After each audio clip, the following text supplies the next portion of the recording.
আওয়ামী লীগ ও জামাতকে এক কাতারে ঠেলে দিয়ে নজিরবিহীন ভুল করছে বিএনপি সরকার। অচিরেই বিএনপি টের পাবে তারা কি করেছে। দর্শক, অবশ্য তারেক রহমান কিংবা বিএনপি সরকার তারেক রহমানের নিজের কারণে যে ডুববে তা না, কিছু বাচাল তারেক রহমানকে ডুবাবে।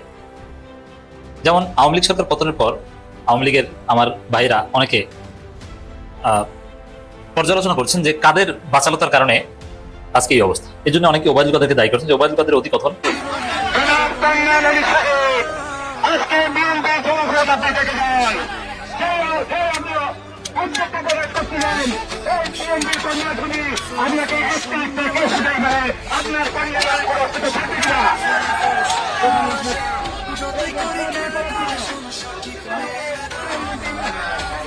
এই যে ভিডিওটা দেখলেন, কারা এরা? আমি বলে দিচ্ছি, এরা হচ্ছে আমাদের বর্তমান বিএনপি।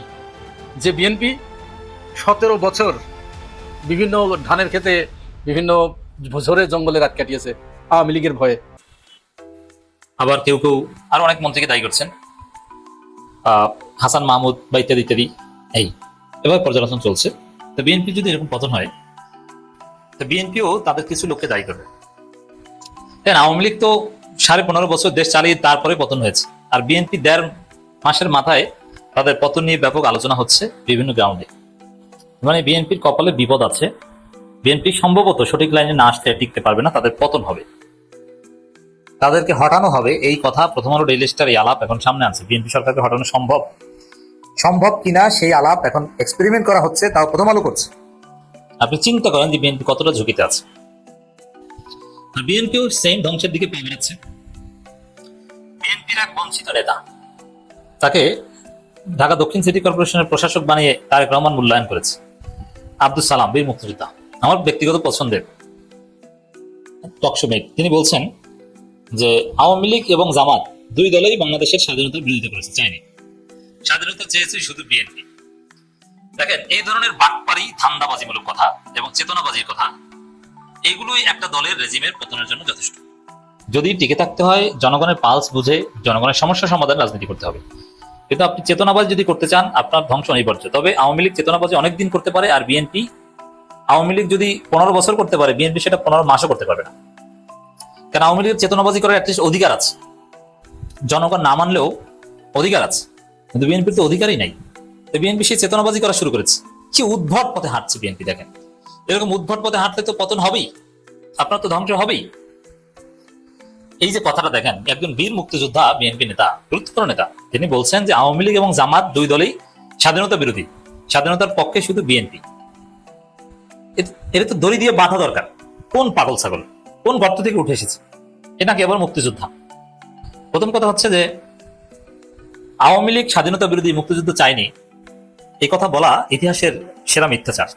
বাংলাদেশের মুক্তিযুদ্ধ হয়েছে আওয়ামী লীগ সরকারের নেতৃত্বে। মুক্তিযুদ্ধকালীন যে প্রবাসী সরকার ছিল, সেই প্রবাসী সরকারটা ছিল আওয়ামী লীগ সরকার। সেই প্রবাসী সরকারের রাষ্ট্রপতি ছিলেন স্বাধীনতার ঘোষক এবং স্বাধীনতার সর্বাধিনায়ক জাতির জনক বঙ্গবন্ধু শেখ মুজিবুর রহমান, এবং প্রধানমন্ত্রী ছিলেন তাজউদ্দিন আহমেদ, রাষ্ট্রপতি ছিলেন সৈয়দ নজরুল ইসলাম। এটা যে অস্বীকার করবে, সে মুক্তিযুদ্ধের ইতিহাস বিরোধী, মৃত্যু, পাটপাট, ধান্দাবাজ। চোখের সামনে তো এগুলো অস্বীকার করা যায় না। এবং জয় বাংলা বলে শেখ মুজিবের নামেই যুদ্ধ হয়েছে। শহীদ প্রেসিডেন্ট জিয়াউর রহমানও যুদ্ধ করেছিলেন এবং তিনিও স্বাধীনতার ঘোষণা দিয়েছিলেন শেখ মুজিবুর রহমানের নামে, বাট মূল ঘোষক শেখ মুজিবুর রহমান।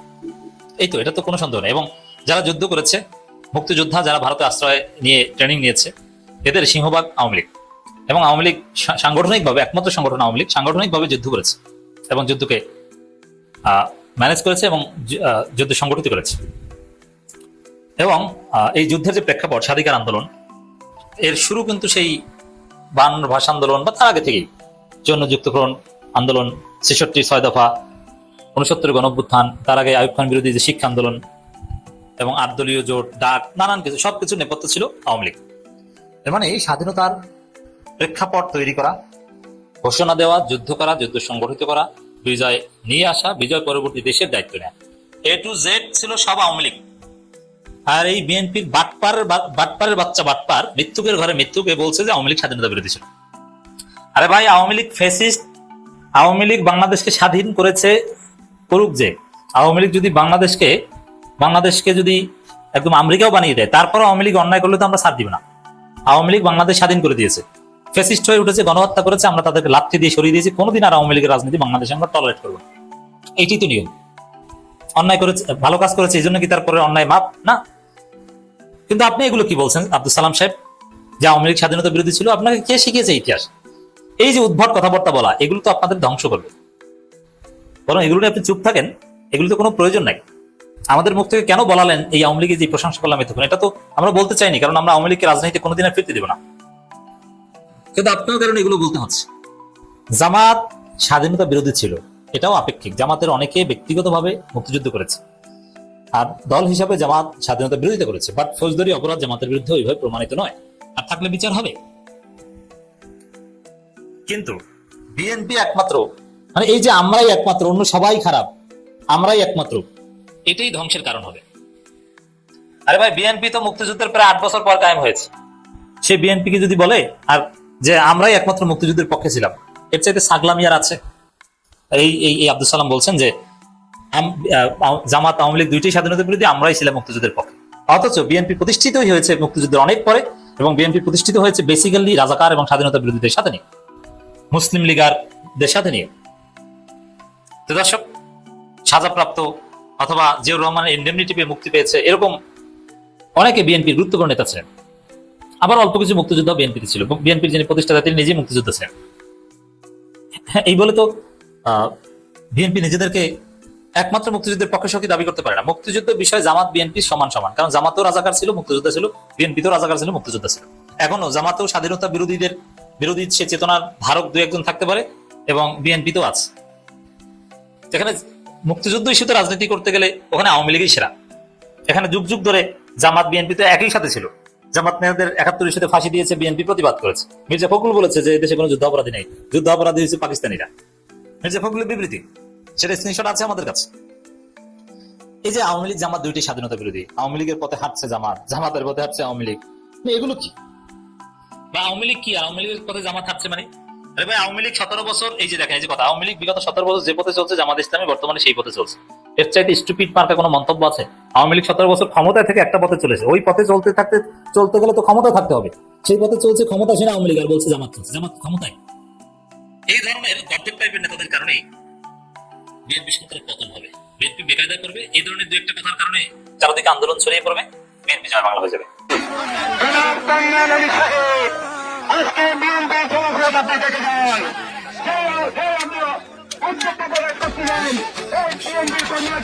আপনাকে আপনার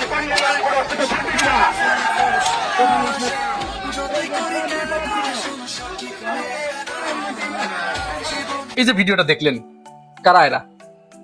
আমি বলে দিচ্ছি, এরা হচ্ছে আমাদের বর্তমান বিএনপি। যে বিএনপি 17 বছর বিভিন্ন ধানের ক্ষেতে, বিভিন্ন ঝোরে জঙ্গলে রাত কাটিয়েছে আওয়ামী লীগের ভয়ে। আওয়ামী লীগও ঠিক এই কাজই করতো। তারা জিয়াউর রহমানের ছবি নিয়ে এইভাবে টানাহেসরা করেছে, তারা খালেদা জিয়ার ছবি নিয়ে টানাহেসরা করেছে, তারা জিয়াউর রহমানের কবরে গিয়ে ওখান থেকে কতবার কবর উঠিয়ে ফেলতে চেয়েছে, জিয়াউর রহমানের মুক্তিযোদ্ধার খেতাব পর্যন্ত কেড়ে নিতে চেয়েছে, কতবার। তার কোনো ইয়ত্তা নেই, শুধুমাত্র বিরোধী মত প্রকাশ করার কারণে। আর এখন ঠিক একই কাণ্ড ঘটছে। যাকে এইভাবে পানানো হলো তিনি হলেন রণাঙ্গনের মুক্তিযোদ্ধা, খেতাবপ্রাপ্ত মুক্তিযোদ্ধা, এবং শুধু খেতাবপ্রাপ্ত মুক্তিযোদ্ধাই নন, জিয়াউর রহমানের ঘনিষ্ঠ বন্ধু, সহচর। একসাথে তারা চট্টগ্রামে কাজ করেছেন এবং যুদ্ধ করেছেন। এবং প্রথম বিদ্রোহটা কিন্তু এই কর্নেল অলি করেছিলেন। জিয়াউর রহমান স্বাধীনতার ঘোষণা দিলেন কালুরঘাট বেতার কেন্দ্র থেকে, তারপরে উই রিভোল্ট এই শব্দটা এই কর্নেল অলির। সেই লোকটাকে শুধুমাত্র বিএনপি না করার কারণে এবং কিছু সত্য কথা প্রকাশ করার কারণে তাকে এইভাবে ঝাঁটাপিটা লাচ্ছানো পানানো হচ্ছে, অপমান অপদস্থ করা হচ্ছে। লোকটা জীবিত আছে এখনো, আবার বলে যে আমরা মুক্তিযোদ্ধার দল, মুক্তিযোদ্ধাদের সম্মান করি। তাহলে মুক্তিযোদ্ধাকে, এটা কি মুক্তিযোদ্ধার সম্মান? অন্য কেউ করলে তখন তার উপরে ঝাঁপিয়ে পড়া হয়। তার মানে প্রত্যেকেই, সব শালাদের এক চেহারা, সব শালারাই একরকম। এটা কবিতার ভাষায় বললাম, আপনারা আবার আমাকে ভাবেন না যে আমি গালি দিচ্ছি। গালি যদি দিতে হয় কবি আমিন আল আসাদকে দিবেন। যাই হোক, এরা কারা? এই যে কাজগুলো করলো এরা কারা? এরা হচ্ছে সেই সব চাঁদাবাজ, প্রত্যেকেই চাঁদাবাজ। যেমনটি চাঁদাবাজের একটা খবর আজকে ভাইরাল হয়েছে না, আপনারা শুনেছেন? বাংলাদেশের একমাত্র ডাক্তার যিনি বিনা পারিশ্রমিকে, বিনা টাকায়, বিনা পয়সায় এদেশের প্রায় 2000-এর অধিক গরিব দুস্থ অসহায় মানুষের কিডনি প্রতিস্থাপন করেছেন। তিনি হলেন কিডনি হসপিটালের ডক্টর কামরুল হাসান। তিনি, তাকে বলা হয় মানবিক ডাক্তার। তার হসপিটালে তিনি কোনো টাকা পয়সা নেন না, অতিরিক্ত কোনো টাকা পয়সা নেন না। গরিব রোগী যারা তার এখানে আসেন, তিনি অত্যন্ত হিসাব নিকাশ করে তার হসপিটালের ভিতরেই তাদেরকে থাকা, খাওয়া, চিকিৎসা সমস্ত কিছু তিনি সেখানে নির্বাহ করেন। এবং তিনি খরচটা এমন সূক্ষ্মভাবে হিসাব করেছেন, ওই রোগীর উপরেও যাতে কোনো বোঝা না হয়, আবার হসপিটালেও যেন সামান্য কিঞ্চিত পরিমাণ লাভ থাকে, যেন হসপিটালটা টিকে থাকে। তিনি দেখেছেন যে খাবার যদি কেউ বাইরে খেতে যায় 1000 টাকা লাগবে, সেখানে তিনি 200 টাকা মাত্র খাবারের বিল নেন। তিনি থাকার ব্যবস্থা করেছেন। থাকার ব্যবস্থা কি করেছেন? এটার জন্য আলাদা কোনো টাকা নেন না, ওই বেড ভাড়ার সাথে 200 টাকা তিনি বা 100 টাকা সেখানে অ্যাড করেন, জাস্ট অ্যাড করেন। এইভাবে তিনি মানুষকে চিকিৎসা দেন। সেইখানে যুবদলের এক নেতা গেছে চাঁদাবাজি করতে। চিন্তা করতে পেরেছেন? এদেরকে আপনি মানুষ বলবেন নাকি মানুষের মতো দেখতে অবিকল কোন পশু বলবেন, সেটা আপনাদের ব্যাপার। যুবদল পরিচয় দিয়ে যুবদলের নেতা, তাকে বারবার সেখানে হেনস্থা করা হয়েছে, জোরপূর্বক তার কাছে চাঁদা চাওয়া হয়েছে, 5 লাখ টাকা চাঁদা দাবি করা হয়েছে। এবং আমি তো এর আগে আমার আওয়ামী লীগ আমলে কয়েকজন চাঁদাবাজকে আমি চিনি, একই কৌশল তারা প্রয়োগ করছে। আমি আগের যে চাঁদাবাজদের চিনি, সে কি বলতো? একজনকে যার কাছ থেকে চাঁদা নেবে, তার কাছে যে বলতো, শালা তোর কাছে টাকা পাই, টাকা দিস না কেন? তোর কাছে আমি 1 লাখ টাকা পাই, টাকা দে। অথচ তার সাথে কোনোদিন তার কোনো লেনদেনই নাই। এইভাবে চাঁদা আদায় করতো। ঠিক এইভাবেই একেবারে ওই ডক্টর কামরুল হাসান তিনি সাক্ষাৎকার দিয়েছেন, পুরা ভাইরাল হয়েছে, আপনারা সবাই দেখেছেন। সেখানে যে কামরুল হাসানের একজন, যিনি ওই যে ক্রয় কমিটির যিনি প্রধান, তার কাছে যে বলছে তোর কাছে 5 লাখ টাকা পাই, টাকা দে। তার মানে এইটা একই কৌশল, একই কৌশলে তারা এই কাজগুলো করছে। মনে পড়ে যাচ্ছে কয়েকদিন আগে এই বিএনপি সরকার ক্ষমতায় আসার 4-5 দিনের মাথায় এক পরিচিত ছোট ভাইয়ের সাথে আবার বিএনপি করে। তো মন্ত্রী যখন বললেন যে আমরা সমঝোতার ভিত্তিতে, সড়কের সমঝোতার ভিত্তিতে চাঁদাবাজি, এটাকে আমরা চাঁদাবাজি বলি না, সমঝোতার ভিত্তিতে লেনদেন হয় এটা। তো তারই এক কর্মী, আমি তাকে বললাম যে তোমরা এখন কি করছো? বলে ভাই এই চাঁদাবাজিটা খুব খারাপ, আমরাও আর চাঁদাবাজি করছি না, আমরা এখন ওই যেটা করছি সেটা হচ্ছে মহল্লার ভিতরে, এলাকার ভিতরে কেউ যদি বাড়িঘর করতে যায়, তখন তার কাছে যে বলি যে ভাই আপনি তো রড সিমেন্ট কিনবেনি, বালি কিনবেনি, তো আমার কাছ থেকে কিনেন, সমঝোতার ভিত্তিতে। মানে তার কাছ থেকে কিনতে বাধ্য করা হচ্ছে। এই মঈন কামরুল হাসানের কাছে যে বলেছে যে আপনি বাইরে থেকে যে খাবারগুলো কিনে নিয়ে আসেন, যে চাউল কিনে নিয়ে আসেন, এইটা আমাকে দিতে হবে, এই টেন্ডারটা আমাকে দিতে হবে, এই দায়িত্ব আমাকে দিতে হবে। তো একদিন তাকে দিচ্ছে যে ঠিক আছে তুমি করতে চাচ্ছ করো। এখন যে চাউল কিনে এনেছে 66 টাকা দিয়ে, সেই চাউল ধরাইছে 77 টাকা। 1 কেজি চাউলের উপরে 11 টাকা। চিন্তা করতে পেরেছেন? এই হচ্ছে সমঝোতার ভিত্তিতে চাঁদাবাজি। এখন ডক্টর কামরুল হাসান এই সমঝোতা তো মেনে নেয়নি, বলছে না আমি এখানে যে লোকগুলো আসে এরা একেবারে নিডি মানুষ, এদের কাছ থেকে আমি এইটা কোনোদিন আমি করতে পারবো না। প্রত্যেক কেজি চাউলে যদি এইভাবে 11 টাকা করে আপনি বেশি নেন, প্রতিটা জিনিসের ডিম, বলছে ডিম কিনে নিয়ে আসে, আমি নিজে যে কিনি, আমি একজন ডাক্তার মানুষ, আমি নিজে বাজারে যে ডিম কিনি, 1000 ডিম 8500 টাকা, তার কাছে দেওয়া হয়েছে সে 1000 ডিম 11000 টাকায় কিনে এনেছে। চিন্তা করতে পেরেছেন? মানে এই কাজ তাকে দিতে হবে, তাকে না দিলে পরে ওই যে তোর কাছে 5 লাখ টাকা পাবো, টাকা দে। পরে যখন আর দেয় নাই কামরুল হাসান যে না আমি এই কাজ দিতে পারবো না, এটা আমার লোক, ও দীর্ঘদিন ধরে ও এটা করছে, আমার বিশ্বস্ত, ওই এই দায়িত্ব পালন করবে। এবং ও আমার নিজের মনে করে, নিজের হসপিটাল মনে করে ও বাজারে যে ঘুরে ঘুরে 10 দোকান দেখে এই জিনিসগুলো কিনে আনে, যার কারণে আমার রোগীর উপরে কোনো প্রভাব পড়ে না, আমার হসপিটালটা চলছে। না হলে তো আমার এই হসপিটাল বন্ধ করে দিতে হবে। আপনি দয়া করে এই কাজ করেন না। বিএনপির অনেক ঊর্ধ্বতন নেতার কাছে তারা সে বলেছে, থানার ওসি পর্যন্ত কিচ্ছু বলে না, এদের কাছে অসহায়, একেবারে অসহায়। তাহলে এই আইন শৃঙ্খলা রক্ষাকারী বাহিনীর দরকারটা কি, থাকার দরকার কি, যারা এই কাজ করতে পারবে না? কয়েকদিন আগে আমরা দেখলাম এই নবীন পাঞ্জাবি বন্ধ করে দেওয়া হলো। এই চাঁদাবাজরা 300 টাকার পাঞ্জাবি সেখানে 4000 টাকা বিক্রি করতে হবে, না হলে নবীন পাঞ্জাবি বন্ধ করে দেওয়া হলো। এখন পুলিশ তাকে ফোন করে বলে, নবীনের ওই মালিককে ফোন করে বলে, নবীনের নাম, ফোন করে বলে যে আপনি ভাই পারবেন না ওদের সাথে, ওরা প্রধানমন্ত্রীর খুব কাছের লোক, প্রধানমন্ত্রীর বন্ধু মানুষ, ওদেরকে ম্যানেজ করে চলতে হবে, আপনি ওর সাথে একটা সমঝোতা করেন। এই হচ্ছে আইন শৃঙ্খলা রক্ষাকারী বাহিনীর অবস্থা। চাঁদাবাজদের সম্পর্কে কোনো তথ্য দিলে উল্টা তার জীবনের ঝুঁকি তৈরি হয়, কোনো সহযোগিতা পাওয়া যায় না। এই ডক্টর কামরুল হাসান বিভিন্ন জায়গায় ডিআইজির কাছে বলেছেন, এডিশনাল ডিআইজির কাছে বলেছেন, তারপরে সেনাবাহিনীর কাছে বলেছেন। তিনি বলেছেন যে সেইভাবে তারা এখন আর অ্যাক্টিভ মনে হচ্ছে না আমার কাছে, সেনাবাহিনীর সদস্যরা যে টিমগুলো মাঠে কাজ করছে এরা সেইভাবে অ্যাক্টিভ মনে হচ্ছে না।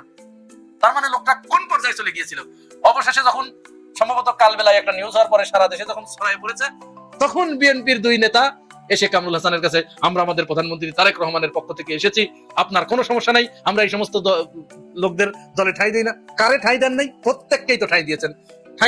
ওই দেখানো বহিষ্কার করেছেন, কয়েকদিন পরে আবার ফিরিয়ে নিয়েছেন রাতের অন্ধকারে গোপনে। তারপরের খবর কেউ জানে? আল্লাহর ওয়াস্তে এগুলো বন্ধ করেন। গরিব মানুষকে আর মারেন না, এইভাবে শেষ করেন না বাংলাদেশটাকে। প্রয়োজনে এই সমস্ত সাদাবাজদের ধরে আপনারা যে ফ্যামিলি কার্ড দিচ্ছেন, এদের প্রত্যেককে ফ্যামিলি কার্ড একটা একটা করে ধরে দেন, যে তোদের আল্লাহ দোহাই লাগে আর তোরা খবরদার সাদাবাজি করিস না, যদি তাদেরকে ট্যাকেল না দিতে পারেন। যাই না তোদের ফ্যামিলি কার্ড, প্রয়োজনে ফ্যামিলিতে যে কয়জন আছিস প্রত্যেককে একটা করে দিলাম, দয়া করে তোরা আর এই সাদাবাজি করিস না, দয়া করে আপনারা এই আওয়ামী লীগের আমলে ফিরাই নিয়ে যাইয়েন না। যদি মানুষের ভিতরে এই চিন্তা জেগে ওঠে যে আগেই ভালো ছিল, তাহলে এই দেশ আর কোনোদিন ভালো হবে না এবং আপনারাও কিন্তু ক্ষমতায় থাকতে পারবেন না। দয়া করে এগুলো বন্ধ করুন। প্রিয় ভাই ও বোনেরা, এ ব্যাপারে আপনারা কি মনে করেন জানাবেন কমেন্টস বক্সে। আর আমার এই চ্যানেলে নতুন হয়ে থাকলে সাথে থাকবেন, চ্যানেলটি সাবস্ক্রাইব করে।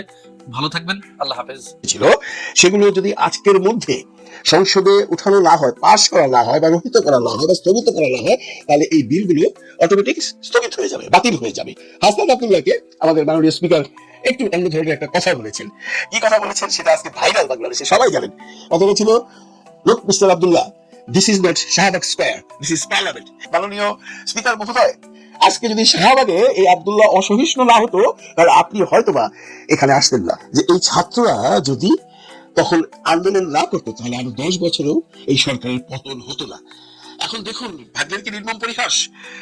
স্পিকার মহোদয় তখন স্পিকার মহোদয় ছিলেন, এখন স্পিকার মহোদয় হয়ে উনি এখন এই আব্দুল্লাহকে বলছেন এত অসহিষ্ণু হয়ে না, যার জন্য অনেকে কমেন্ট করেছেন যে ওরা যদি অসহিষ্ণু না হতো তাহলে আপনিও আজকে স্পিকার হতে পারতেন না। তবে এটা সত্যি যে একটা সুন্দর ডেকোরাম থাকতে হয়, কিন্তু সংসদ মানে যে সুন্দর ডেকোরাম এটাও কিন্তু সত্য নয়। কারণ আমরা পৃথিবীর বহু দেশের সংসদে দেখেছি চেয়ার নিয়ে চেয়ার মেরেছে, এবং এমনও সংসদ দেখেছি যে স্পিকার মহোদয় চেয়ার ছেড়ে পালিয়ে গেছেন, এমনও দেখেছি যে বিরোধী দলের কাউকে বা সরকারি দলের কাউকে মেরে মাথা ফাটিয়ে দিয়েছেন, এমপি মিনিস্টাররা সব দৌড়াচ্ছেন। এমন ঘটনাও তো পৃথিবীর অনেক সংসদে ঘটে। সেখানে আব্দুল্লাহ অসহিষ্ণু হয়েছে। আব্দুল্লাহ ইয়াং একটি ছেলে, তার কথাবার্তার মধ্যে হয়তো একটু উগ্রতা ছিল, যার জন্য মাননীয় স্পিকার এই কথাটি বলেছেন। কিন্তু কথাটি বলে আজকে উনি যেভাবে ভাইরাল হয়েছেন, উনি খুব একটা প্রশংসা পাচ্ছেন না। কারণ যারা অতীতকে ভুলে যাবে তারাই বলবে আব্দুল্লাহ ভুল করেছে, কিন্তু যারা অতীতকে মনে রাখবে তারা কিন্তু কেউ বলছেন না যে আব্দুল্লাহকে এইভাবে বলাটা ঠিক হয়েছে কি না। এখন মূল কথা হলো, গণভোট বাতিল হয়ে গেছে, এটা বাতিল, এটা নিয়ে আর কোনো আলোচনা নেই। এখন এই গণভোট বাতিল হওয়াতে বা সংসদে জুলাই সনদের 133টা অধ্যাদেশের মধ্যে অনেকগুলো অধ্যাদেশ বাতিল হওয়াতে জামাতে ইসলাম বা বিরোধী দলের কি ভূমিকা থাকবে সেটা এখন মোটামুটি স্পষ্ট হয়ে গেছে। যে আমাদের আমির মহোদয় আজকে অলরেডি বলে দিয়েছেন, আজকের দিনের মতো মানে গতকালকের দিনের মতো আর সংসদে যাবেন না, বাকি বিলগুলো ওরা পাস করিয়ে নেবেন। কিন্তু সংসদ তারা একেবারে বর্জন করেছেন, এমন কোনো কথা বলেন না। কালকে দিনের জন্য মানে গতকালকে যে সংসদটা ছিল সেটা ওনারা বর্জন করেছেন, আজকে হয়তো আবার যাবেন। এই যে গণভোট বাতিল হয়ে গেল, এখন এটা নিয়ে কি হবে? বাংলাদেশের জনগণের মধ্যে এখন সবার মধ্যে একটা আলোচনা হচ্ছে, তাহলে গণভোটটা করলাম কেন, গণভোটটা হলো কেন? গণভোটটা হতে শোনা কথা 1,500 কোটি টাকা খরচ হয়েছে। এই 1,500 কোটি যে খরচ হয়েছে সেটা ইনস্টল করেছেন, সব দলই তো রাজি ছিল গণভোট করতে। সালাউদ্দিন সাহেবরা রাজি ছিলেন, তখন তো তারেক রহমান সাহেব আসেননি, সালাউদ্দিন সাহেব লিড করতেন বিএনপিকে, ওনারাও তো রাজি হয়েছিলেন। ওনাদের কথা একই দিনে গণভোট হয়েছে। সেই গণভোটটাকে আজকে এমন করে বাতিল করে দেওয়া হলো, শেষ পর্যন্ত এটা নিয়ে কি হবে বলা যাচ্ছে না। তবে যেটা শোনা যাচ্ছে, বিরোধী দল গণভোট আদায় করবার জন্য এবং যে সমস্ত বিলগুলো রহিত করা হয়েছে বা স্থগিত করা হয়েছে, এই বিলগুলোকে নতুন করে উত্থাপন করে আবার এটাকে একটা কিছু করা যায় কিনা তা নিয়ে হয়তো বা আন্দোলনের নাম দিয়ে বিরোধী ব্যারিস্টার রবিন ফারহানা সহ ব্যারিস্টার রবিন ফারহানা এবং সাবেক শিবিরদের একটা বিরাট অংশ এনসিপিতে যোগ দিতে যাচ্ছে বলে খবর বেরিয়েছে। যেমন খবর, এনসিপিতে রবিন ফারহানা, জুনায়েদ রাফে সহ অর্ধশত জুলাই পরিচিত মুখ যোগ দেওয়ার গুঞ্জন। জুনায়েদ রাফে বা অর্ধশত জুলাই পরিচিত মুখ যাদেরকে বলা হচ্ছে তারা বেসিক্যালি সাবেক শিবির। তার মধ্যে আছেন সেই 9 দফার গায়ক আব্দুল কাদের, যে আব্দুল কাদের প্রচুর উল্টোপাল্টা কথা নির্বাচনের সময় বলেছেন, জামাত এনসিপি জোটের বিরুদ্ধে প্রচারণা চালিয়েছেন। সে আব্দুল কাদের শেষ পর্যন্ত এনসিপিতে আসতে যাচ্ছেন। শুধু আব্দুল কাদের না, মাহফুজ আলমের অনুসারীরা অনেকে আসবেন, আসতে হবে, কিছু করার নেই। তো দর্শক, এটা কি শিবির ডমিনেটেড, শিবিরময় এনসিপি হবে? কি ঘটবে? ব্যারিস্টার রবিন ফারহানার ক্ষেত্রে আগেই বলেছি যে তার জন্য বেস্ট চয়েস মূলত এনসিপিতে যোগ দেওয়া। এনসিপিতে যোগ দিলে তিনি যতটা হিট হবেন, আলোচিত হবেন, অন্য কোথাও রাজনীতি করলে তিনি এতটা আলোচিত হতে পারবেন না। এমনকি রবিন ফারহানা যদি ভাগ্য ভালো থাকে, এনসিপি কিন্তু একদিন ক্ষমতায় আসবে। এই রবিন ফারহানা একদিন স্পিকার অথবা রাষ্ট্রপতি অথবা এরকম বড় একটা কিছু হতে পারবে, যেটা অন্য কোনো দলে তিনি জীবনেও হতে পারবেন না। বিএনপি করলে সর্বোচ্চ প্রতিমন্ত্রী, আর এনসিপি করলে এনসিপি তাকে একদিন স্পিকার বানাতে পারে, প্রেসিডেন্টও বানাতে পারে, সে যুগ আসতে পারে। অতএব রবিন ফারহানার জন্য এনসিপি বেস্ট চয়েস। আবার জামাতও খুব ভালো চয়েস, যেহেতু জামাতে আসলে কিছুটা রিজার্ভেশনের মধ্যে থাকতে হবে, এটা ডেফিনেটলি। আর জামাতে একদম সর্বোচ্চ লেভেলে যাওয়া এটাও রবিন ফারহানার পক্ষে সম্ভব নয়। রবিন ফারহানা অত্যন্ত শক্তিশালী হবেন জামাতে যোগ দিলে, এবং ব্যাপক আলোচিত থাকবেন, হিট থাকবেন, সর্বোচ্চ মন্ত্রী হবেন, কিন্তু স্পিকার কিংবা রাষ্ট্রপতি বা এইসব পদ রবিন ফারহানা জামাতে যোগ দিলেও পাবেন না, কিন্তু এনসিপিতে গেলে সম্ভব। এর জন্য এনসিপি রবিন ফারহানার জন্য সবচেয়ে বেস্ট চয়েস। তিনি আসতে পারেন, রাজনীতির শেষ কথা বলে কিছু নেই।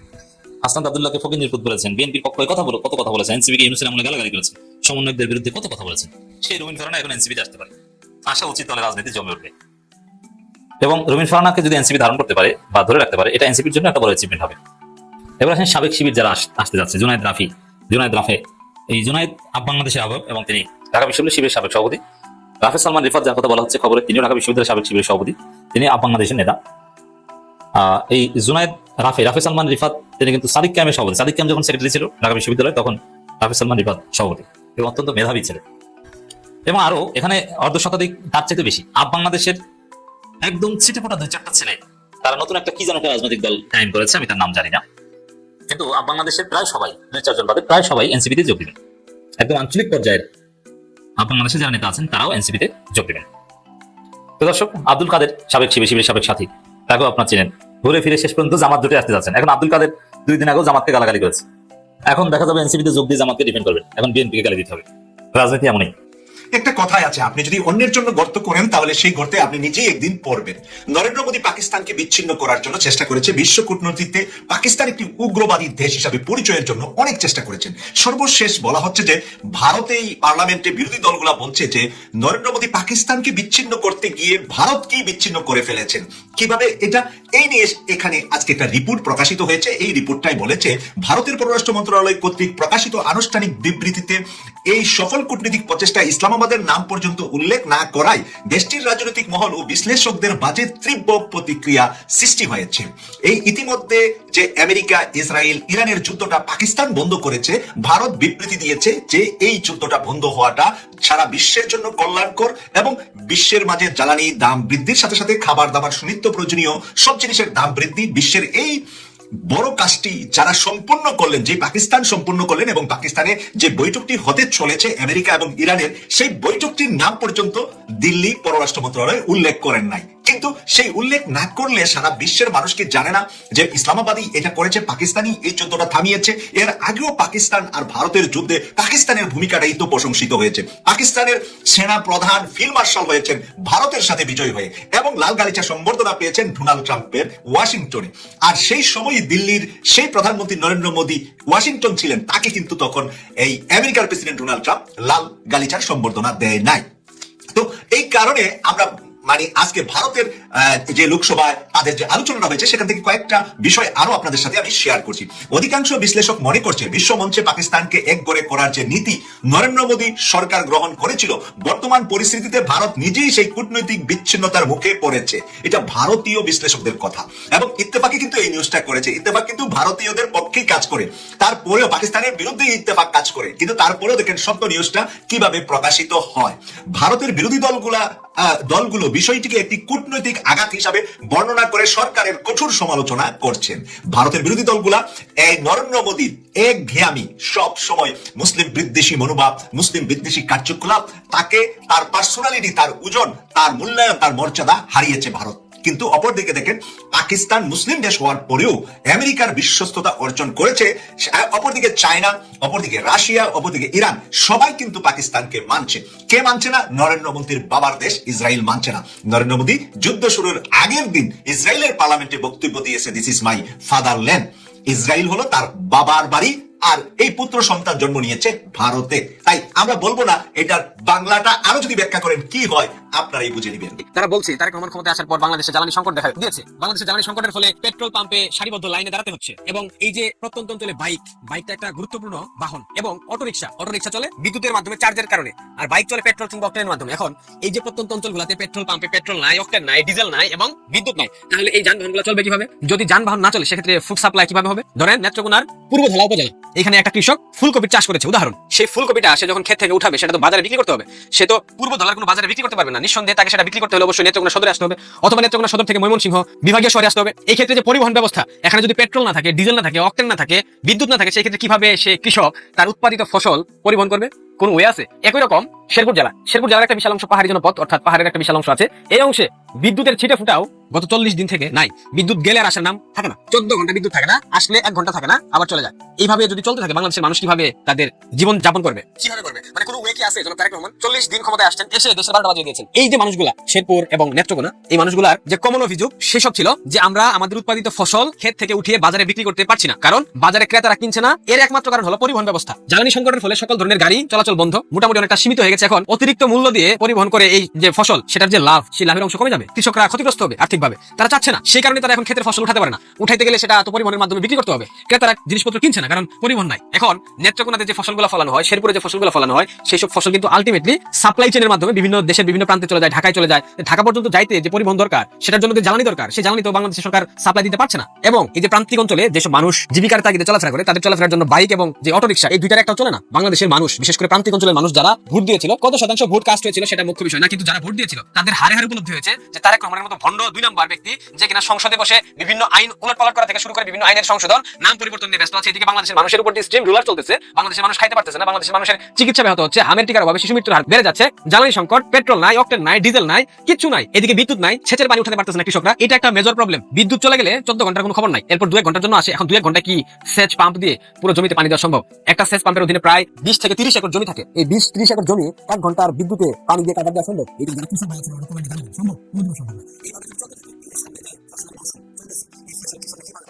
তরমুজ চাষিরা মাথায় হাত দিয়ে বসে আছে, কারণ তরমুজ বিক্রি করতে পারে না। পরিবহন নাই এবং পানির অভাবে অনেক তরমুজ চাষি মাথায় হাত দিয়েছে, কারণ তরমুজ পচে যাচ্ছে, পানি সাপ্লাই দিতে পারতেছে না। যেখানে জলাশয় আছে, খাল বিল নদ নালা ইত্যাদি ইত্যাদি আছে, তারা কোনো রকম বালতি দিয়ে পানি তুলে সেখানে দিচ্ছে, কিন্তু যেই সব জমির আশেপাশে কোনো জলাশয় নাই, কোনো ধরনের পানির বন্দোবস্ত নাই, একমাত্র ডিজেল পাম্প ছাড়া এবং বৈদ্যুতিক পাম্প ছাড়া, মোটর ছাড়া, তাহলে তারা কিভাবে পানি দেবে? তারা যে কি পরিমাণ ক্ষতিগ্রস্ত হচ্ছে আপনাদের কোনো আইডিয়া আছে? সরকারে বসে, সংসদে বসে যে নাটকগুলো করতেছেন, বাংলাদেশের প্রান্তিক মানুষের কথা একবার ভেবে দেখেছেন? এই মানুষগুলো যে যদি তাদের ফসল উৎপাদন করার পর সেই ফসল সঠিকভাবে বিক্রি না করতে পারে, এরা পথে বসবে। এবং এই ফসলগুলো যদি সাপ্লাই চেনের মাধ্যমে বাংলাদেশের বিভিন্ন সেক্টরে, বিভিন্ন প্রান্তে না পৌঁছে যায়, তাহলে যে বাংলাদেশে খাদ্যের অভাব দেখা দেবে, খাদ্যের সংকট দেখা দেবে। এটা কি জনাব তারেক রহমানের সরকার বুঝতে পারছে? প্রিয় দর্শক, আপনারা ভাবেন কাকে আপনারা ভোট দিয়ে ক্ষমতা এনেছেন? আপনারা ভাবেন এই সরকারের হাতে বাংলাদেশ ঠিক কতখানি এগিয়ে যেতে পারবে নাকি পিছিয়ে যাবে? এই সিদ্ধান্ত